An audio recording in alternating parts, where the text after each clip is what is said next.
কালো গেঞ্জি গায়ে পুলিশের সামনে বুক টান করে দাঁড়ায় আবু সাইদ। পুলিশ তাকে রক্ষা করার বদলে গুলি করে। ঠাস ঠুস কয়েকটা গুলির মধ্যে একটা গুলি লাগে তার কোমরে, খানিকটা বাস হয়ে যায় তার শরীর। সম্ভবত সে বুঝতে পারে নাই, কার ঘুরিয়ে কোমর দেখার চেষ্টা করে একবার। তারপর আবার আগের মতোই আবার দুই হাত প্রসারিত করে সিনা টান করে দাঁড়ায়। ডান হাতে ছোট্ট একটা লাঠি। বিশ্ববিদ্যালয়ের প্রধান ফটকের পাশে বেশ কয়েকজন পুলিশ, হাতে রাইফেলে তাজা গুলি, আবার গুলির শব্দ। পরের গুলিটা কোথায় লাগলো বোঝা গেল না।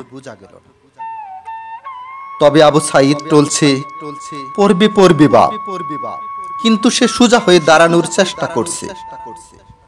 গুলি খাওয়ার আগে ফেসবুকে তার পোস্ট ছিল, যতদিন বেঁচে আছেন মেরুদণ্ড নিয়ে বাঁচুন। সেজন্যই হয়তো গুলি খাওয়ার পর সোজা হয়ে দাঁড়াতে চাইছিল, কিন্তু পারছিল না।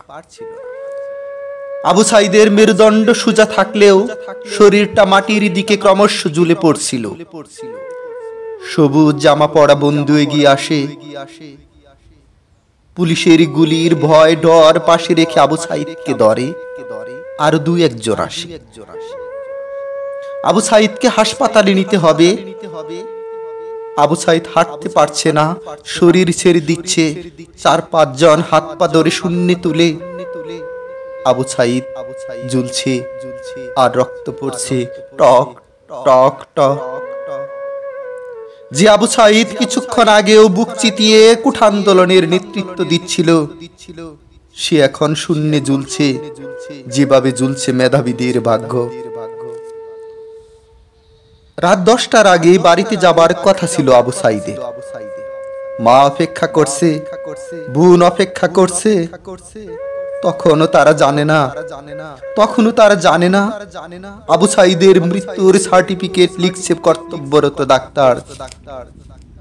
নাম আবু সাইদ, পিতা মকবুল, ঠিকানা বাবুলপুর, পীরগঞ্জ, রংপুর, বয়স 25। মৃত্যুর কারণ আন্দোলনের সময় মৃত্যু। তারিখ 16/7/24, রাত 8:05। Serial number 24043, Rangpur medical college হাসপাতাল। পরিবারের একমাত্র শিক্ষিত ছেলেটা খুন হয়ে গেছে। মা যখন জানলো দুনিয়া কি আর ঠিক আছে তার কাছে, বিলাপ করে বলে, আমার ছেলের চাকরি না দিবি না দে, গুলি করলো কেন? বোন শুনে আর্তনাদ করে বলে, 3টা গুলি কেন আমারে করলো না? আবু সাইদ ফেসবুকে আরো লিখেছিল, যদি আজ শহীদ হই তবে আমার নিথর দেহটা রাজপথে ফেলে রাখবেন।